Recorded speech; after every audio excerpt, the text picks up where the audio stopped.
সুপ্রিয় বন্ধুরা, যে যেখান থেকে দেখতেছেন সবাইকে জানাই আসসালামু আলাইকুম। তো আমার ছোটো ভাই হচ্ছে মাছ মারতে এসেছে, তো আমি ওকে দেখে আমিও চলে আসলাম। মাছ মারা দেখতে কার না ভালো লাগে। এই খালটা যে দেখতে পাচ্ছেন, ছোট্ট একটা খাল, এটা সাধারণত আমাদের বাড়ির পাশেই আমার মামার একটা জমি আছে, ধানের জমি।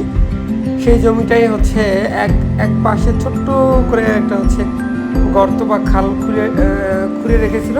সেটাতে এখন পানি জমেছে, যদি টানা কয়েকদিন বৃষ্টি পানিতে এখানে প্রায় পানি হয়েছে, পানিগুলো একটু গোলাট টাইপের। তো এটার মধ্যে মাছ আছে কি না, এই জন্য ছোটো ভাই জাল বালছি নিয়ে এখানে চলে এসেছে। তো ওকে দেখে আমিও চলে আসলাম। অনেক পানি,